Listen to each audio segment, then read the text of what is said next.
C'est une poignée de professionnels de l'information et de la communication de la ville de Port-Gentil qui s'est réunie autour d'un petit déjeuner de presse organisé ce 10 novembre dans un restaurant de la place. Les retrouvailles fixées entre ces hommes de médias en exercice dans la deuxième ville gabonaise ont permis de faire une analyse intégrale de la situation de la presse dans la province de l'Ogooué-Maritime, partant de sa capitale Port-Gentil.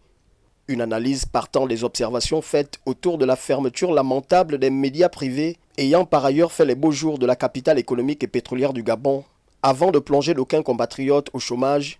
pendant que d'autres n'avaient de choix que de se reconvertir ailleurs.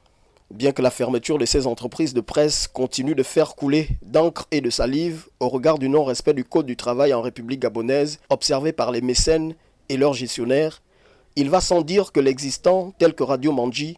pourrait, en cas de réhabilitation, permettre de redonner espoir à ces passionnés de la communication dont la mission principale repose sur la transmission de l'information en vue de la rendre accessible et compréhensible par le public.